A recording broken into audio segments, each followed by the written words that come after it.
So here's 48 hours of only doing the most unhinged things in Tokyo.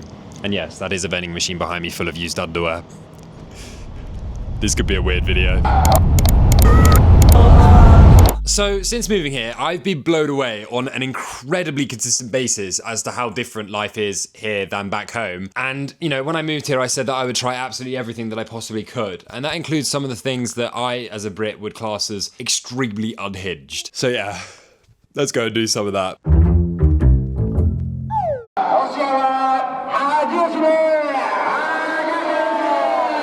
Now, in Tokyo, you can get, as I've recently discovered, pretty much anything in a vending machine. I mean, just play the clip from the other night. Oh my lord. This is not a great thing to be doing at night. This is known locally as the horror vending machine corner. I don't even want to know what some of this stuff is. Everything about this just doesn't feel right.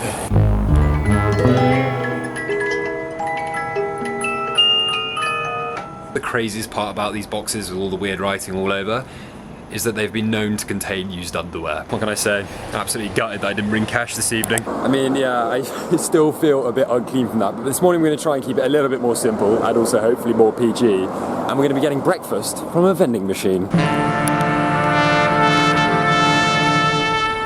There you have it, a noodle vending machine. Now I've got to be honest, in the UK I would try and stay as far away from something like this as possible. I mean, the thought of having food from a vending machine. In Japan, however, when in doubt, Google Translate. Right, okay, we found my option. Grilled rice noodles, £3. Bye. Does a chef come out and hand it to me? Like, oh, there we go.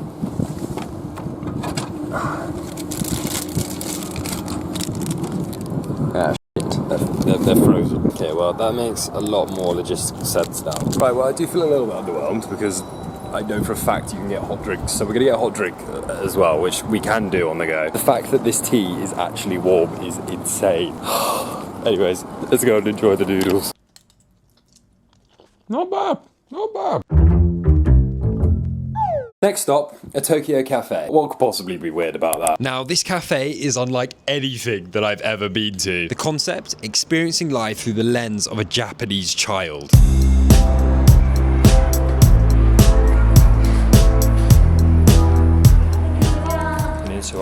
Now, once I'd entered, I was asked to remove my shoes and I headed straight to the cafeteria. I personally chose a cookie and a glass of milk because, well, when I was growing up, I wasn't allowed sugar, so I felt like if I wasn't allowed it then, I should be allowed to have it now. And obviously, because of course it's through the lens of a child, the food was massive.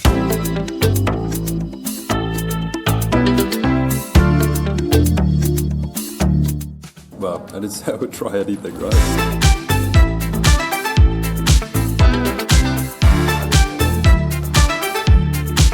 Insane to think that this was me at one point, you know? Now, the bags that they go to school with here weigh 5.7 kilograms, so obviously they scaled that up to 18.9 kilograms. And then finally, of course, you also got to see a to scale comparison of how heavy a Japanese child's head is. Because why not? Whoa! And this is on the head. Yeah. Oh, bloody hell. Forget David Goggins, try being a baby for the day. You know what? That was actually sick. It's something that I'm seeing pretty commonly throughout experiences that I've had so far in Tokyo. Trust me, there's been some unhinged ones that won't make this video. Is actually just it's just an experience that kind of pushes you a little bit out of your comfort zone and makes you actually think about the situation you're in. And I love that. It was almost like an art exhibition in a sense. Like, you know, that is a period from our life that we have no recollection of. And maybe there's some of you that will claim to have a recollection of being a baby, but I, for a fact, cannot remember anything before the age of, like, I don't know, 6. Now, the next one is one that I'm not proud of partaking in. It was simply something that was recommended to me and, well, I thought it sounded fun at the time. Basically, the concept of the restaurant is pretty much what it says on the tin, and that is the idea that you fish for your food. Regardless, though, upon reviewing the footage and looking back at it, even though it is a Harry Styles One Direction approved restaurant, I personally thought it was pretty cruel. But I guess in the end of the day, if you should eat fish, you should be able to fish for yourself, so I don't know. Just flick through the clips, I guess. I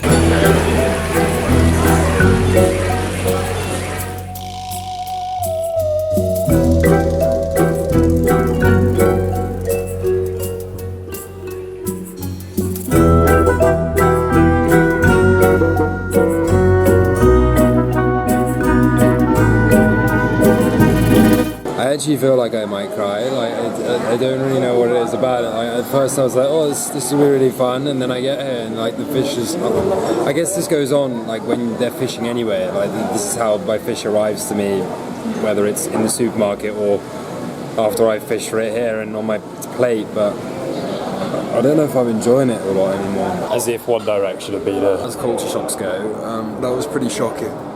I must admit, I did not really think I knew what I was getting myself in for. Anyway, in a bit to try and raise spirits, I thought we'd finish this evening doing a rather traditional Tokyo pastime, or so I've been told, which is going to a mega arcade.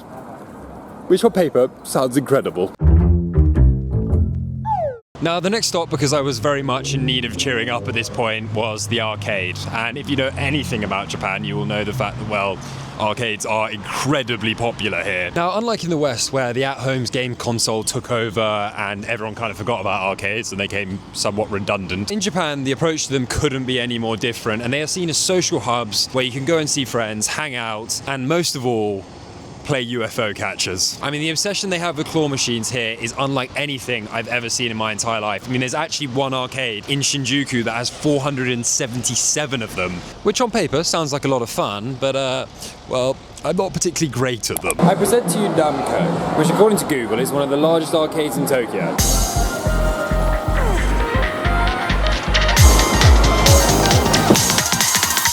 You want to give it a go, right? Subway all this arcade stuff.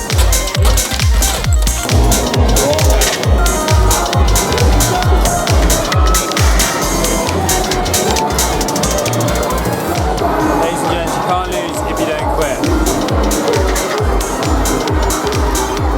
When in doubt. Here we go, mate, here we go. Yeah, that's gotta be it, Yes! Oh, surely. No! One more, bro. We're getting one more. 99% of gamblers walk away before they win big boys. Nowhere near. Right, we're actually walking away. I'm like 15 quid down at this point. The fucking packet of crisps. So behind me is Sebakaya, Japan's oldest and most prestigious luxury fruit store. It's been open since 1834 and it is a place where fruit is not a snack, but an art, and also, as I found out, incredibly expensive.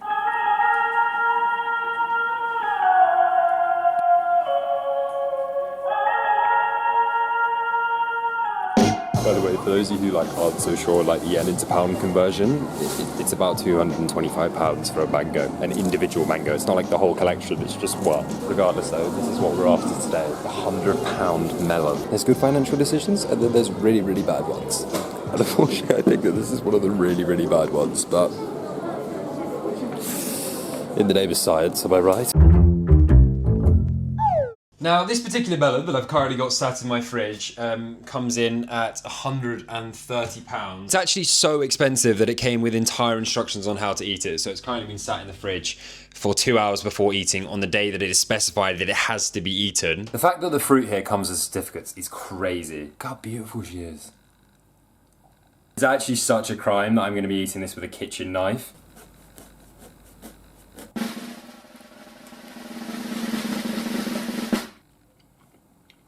Look at it, it's just literally juice in a shell. I mean, simply incredible, simply incredible. Long story short, this evening I am going to be renting a man. Now, the actual process in renting a man in Japan is extortionately easy, actually far easier than I ever anticipated. I mean, pretty much you just go on the site, pick your person, and then press checkout. And then, yeah, hopefully for the very small price of £5 an hour, well, the man is yours, for as long as you can afford. Now, the particular renter man that I found myself with for the evening was a man named Yasuka, a 35-year-old professional opera singer, and also, let me just get this right, a lecturer on human rights and education. And he has one goal in mind, being able to bring happiness and advice to those who need it. So yeah, as you can see, I'm all dressed up. I've told the man where I want to meet the man. So yeah, let's go and rent a man.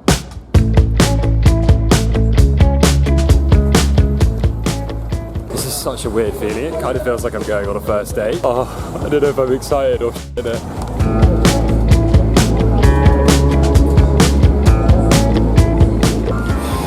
Right, the moment of truth has arrived.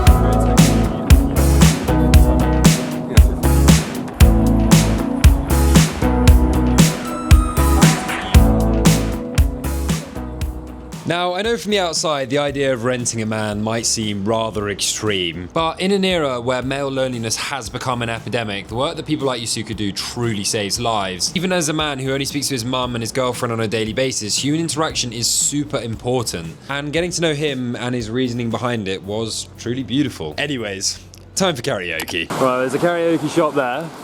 There's another karaoke shop there, and apparently there's about 5 or 6 else. Like, many karaoke shops. Oh my lord. Big echo, here we go.